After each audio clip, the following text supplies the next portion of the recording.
A voice for the children in the back row.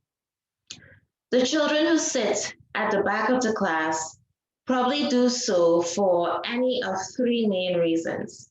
One, they are tall and for practical purposes go there voluntarily or are placed there by the teacher.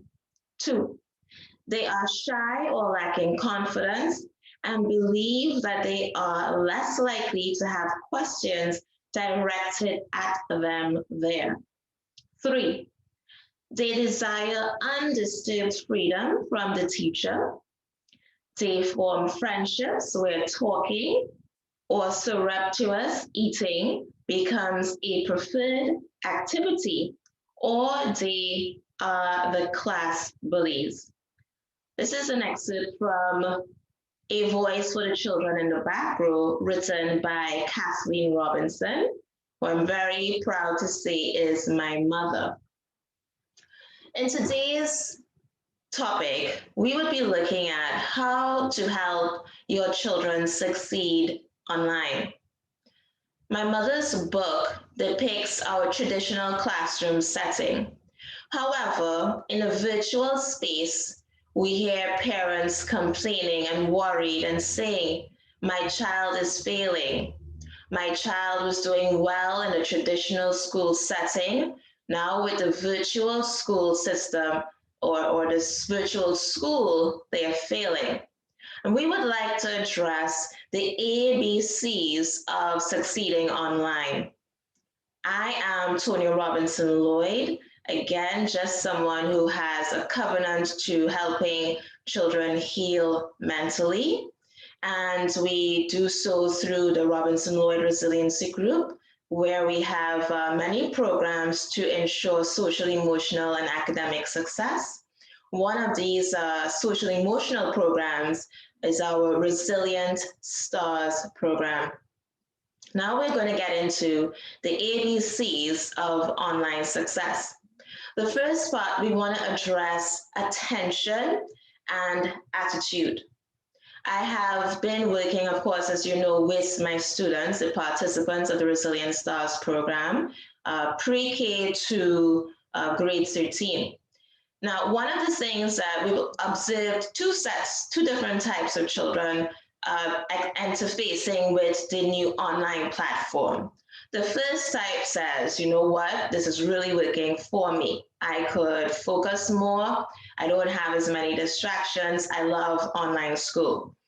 The second set says, no, this is just too much. I preferred having to be in school, having a teacher to direct me, to say when I have to do what.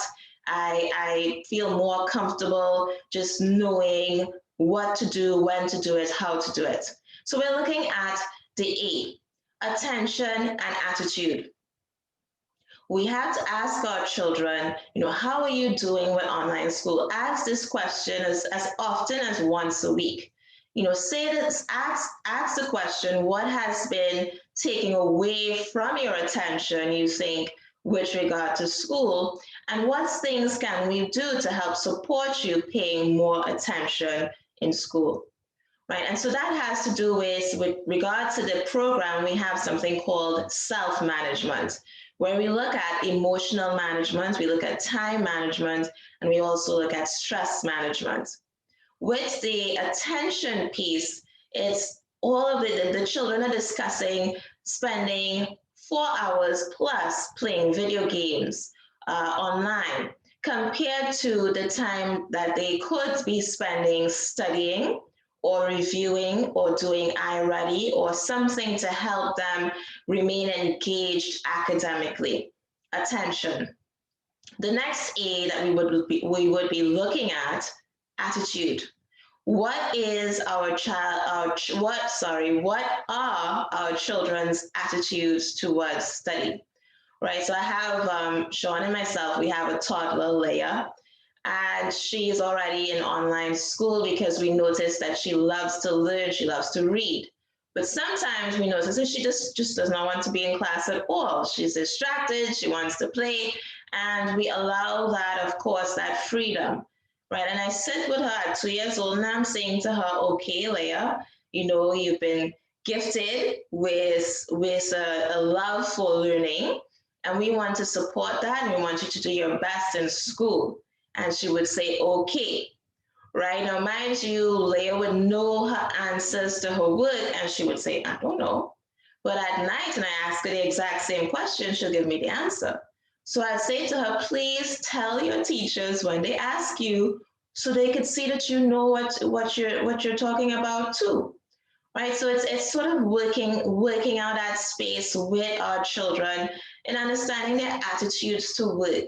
Of course, we want to let them know that they're learning for a purpose, right? What are they? What's the ultimate goal of just sort of learning and education, right? Really, for me, coming from the Caribbean, education is something we take very seriously. It has always been seen as an equalizer for status, right? It's something, if you were born without much education, could open doors for you, as it has done for me.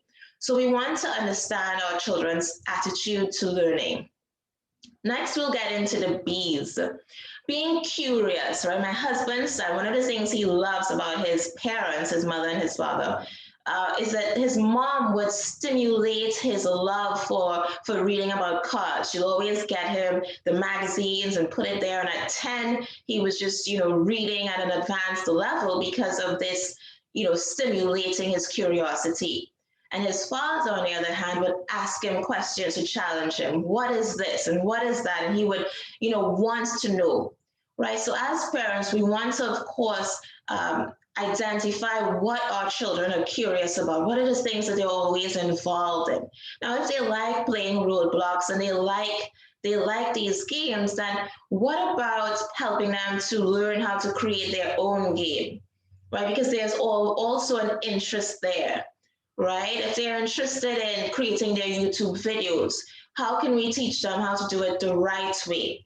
Right? How can we ask them questions about, well, what's the purpose of creating this video? Who are you targeting, your target market? Why are you sharing this information? What makes you think it's important? Right? Just asking these questions to not only show them that you are interested in what they're interested in, but also helping them to grow that desire for lifelong learning. And finally, we get to the C, connecting them with others who could positively influence them, right? So it's not connecting and socializing for socializing's sake, right? That's really nice. However, we want to connect our children with others who are positive, with friends, right? Of course, the old adage goes, birds of a feather flock together. Okay, and so if we're observing, what, my child is with other kids who tend to be less focused on achievements and more focused on entertainment, right? How could we help them to think about that without shaming them, without saying, oh, you're a follower, why are you always following the wrong crowd? Of course, that's going to make them withdraw and possibly encourage them or reinforce the exact same behavior we do not wish to have. Instead, we want to ask them, tell me about your friends.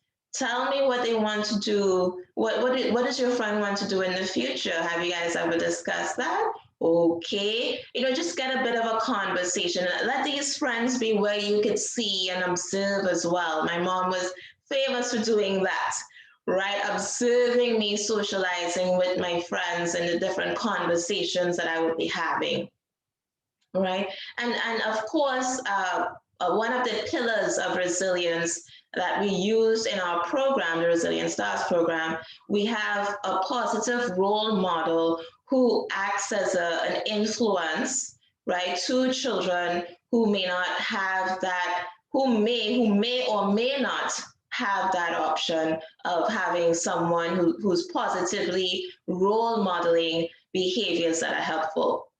Right, so we want to have a conversation. Again, we want to avoid judgment. When we're connecting, we want to ask more questions. We want to be curious, right? We want to ask some questions like, for example, what are the characteristics that you would like in a friend, right? And they would say things like the person must be trustworthy, they must be honest, they must be kind, and then asking them, well, do you possess all of these qualities yourself?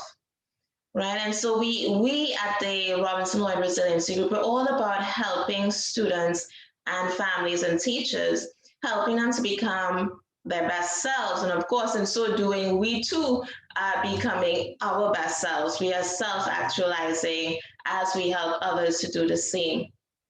In fact, if you liked what we shared today, you are very much invited to the RLRG first ever roundtable discussion starring Dr. Ishrat Asif, who works with our pre-K to grade 2 scholars, Mr. Lloyd, as you know, who's my partner, and he has created the Awaken Genius program as well as the mass coaching programs for the company, as well as Mrs. Cassandra Rogers, who is an author, who is our resiliency coach. She specializes in self-esteem, and of course yours truly, Miss Lloyd. I would be presenting on the social emotional parts of it and what I bring to the program as well.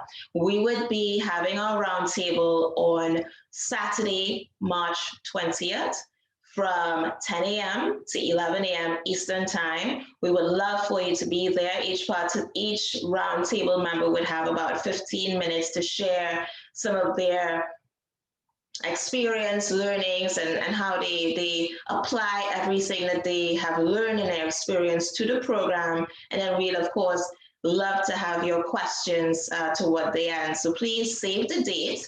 We would be sending out our Eventbrite as well for you to register. We look forward to seeing you, and remember, the ABCs of your child's online success include attitude and attention, includes being curious and connecting them to positive influences, and of course, remaining positive influences in their lives as well. It was a pleasure connecting with you today and presenting. We look forward to seeing you on the 20th of March from 10 a.m. to 11 a.m. Like, subscribe, and share. Bye for now.